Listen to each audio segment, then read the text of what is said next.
Welcome to new school BD. এই ভিডিওতে আমরা 141 পৃষ্ঠার এই কাজটা এবং 142 পৃষ্ঠার মধ্যে যেই এই ছকটা আছে এই দুইটা ছকের উত্তর দেখব। প্রথমেই চলো 141 পৃষ্ঠার মধ্যে থাকা এই ছকটির সমাধান দেখে নিই। এই খেলাটির মধ্যে প্রথমে যেটা আমাদের জানতে হবে সেটা হলো এই জায়গার মধ্যে কি বলা হয়েছে। এখানে সালমা একটা টর্চ লাইট হাতে নিয়ে থাকবে এবং তাকে তার ফ্রেন্ডরা জাতীয় কবি কাজী নজরুল ইসলামের বিভিন্ন তথ্য বলবে।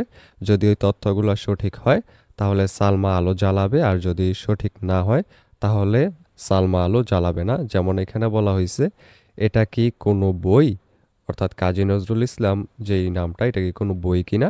সালমা আলো জ্বালাবে না, কারণ কাজী নজরুল ইসলাম কোনো বই না।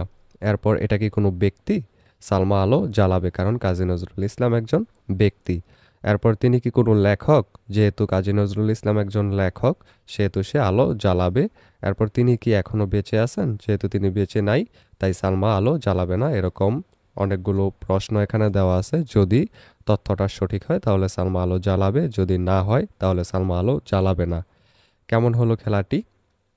এবার ভেবে দেখো আলো জ্বালানো ছাড়াও আরও কি কি উপায়ে তুমি হ্যাঁ অথবা না বোঝাতে পারো। সেই উপায়গুলো দিয়ে নিচের সারণীটি পূরণ করো।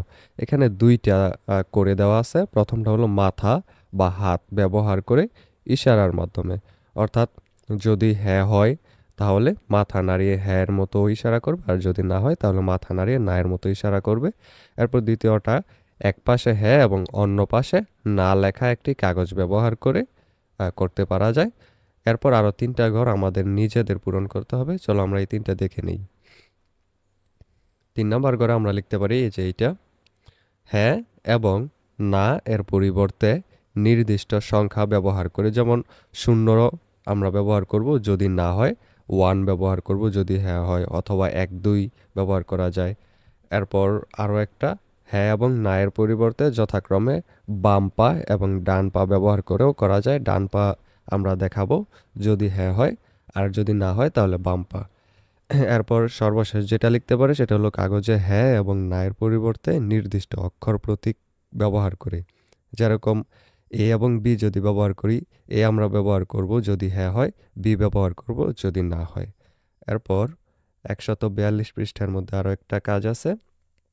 এখানে বলা হয়েছে আচ্ছা আমরা সাধারণত গণনা করতে বা সংখ্যা লিখতে কয়টি সংকেত বা অঙ্ক ব্যবহার করি, সেগুলো লিখে নিচের সারণীটি পূরণ করো। আমরা সাধারণত 0 থেকে 9 পর্যন্ত সংখ্যাগুলো ব্যবহার করি, সেজন্য আমরা এখানে উত্তরের ঘরে লিখব 0 থেকে 9 পর্যন্ত, তাহলেই হবে। এবং এই পৃষ্ঠার মধ্যে আরও কয়েকটা গুরুত্বপূর্ণ বিষয় আছে, যেরকম এইখানে একটা নোট আছে। দশমিক পদ্ধতিতে আমরা 0 থেকে 9 পর্যন্ত চিহ্নগুলো অঙ্ক বা ডিজিট বলি, অর্থাৎ 0 থেকে 9 পর্যন্ত যে সংখ্যা 0 1 2 3 4 5 6 7 8 9 এগুলোকে বলা হয় ডিজিট।